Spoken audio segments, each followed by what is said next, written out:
The new Home Secretary, Yvette Cooper, has been talking today. Let's hear what she's been saying. First full week as Home Secretary, and that's why I wanted to talk to neighbourhood police officers, to shoppers who face serious problems around town centre crime, because I'm determined that the work starts now to restore and rebuild neighbourhood policing and also to tackle the town centre crime and antisocial behaviour so that we can make sure that our streets are safe. Shoplifting is obviously a big part, a big pressure on neighbourhood policing. Are you going to get rid of the £200 threshold for lower offences for shoplifting? And can we expect more presence, more officers to turn up when shoplifting offences happen?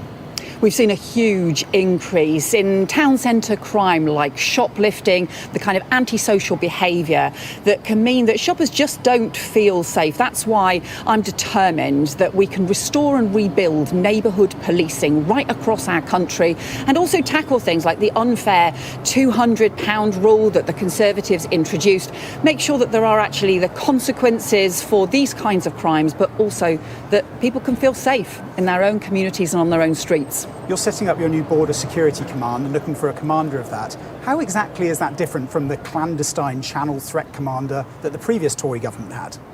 Well, we're setting up a major new approach to law enforcement against the criminal gangs who are undermining our border security and putting lives at risk. This will be a major new Border Security Command that will bring together the work of the National Crime Agency, the work of the Border Force, the work that happens along the Channel, but also the way that these networks stretch right across Europe to go after the gangs that are profiting from this dangerous trade in people and undermining our borders. I'm determined that work has to start now to strengthen our borders and make sure that we have a proper functioning system rather than the chaos that we have inherited. Are you going to get rid of the Bibby Stockholm barge where asylum seekers have been housed?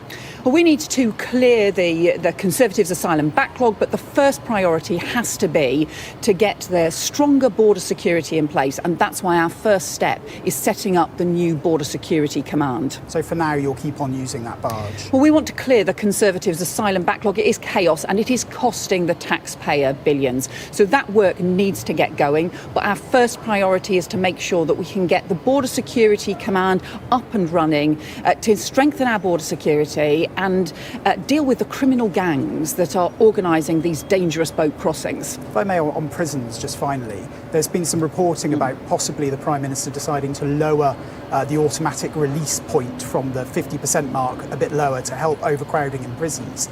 Can you confirm whether that's being looked at and would you be supportive of it? Well, you know, I'm extremely concerned with the legacy that the Conservatives have left us with on prisons. It seems to have been a complete scorched earth policy in which they have failed to build the prisons that we need. They have allowed the number of remand prisoners, of people waiting for trial, to increase because of the chaos and the backlog in the criminal justice system.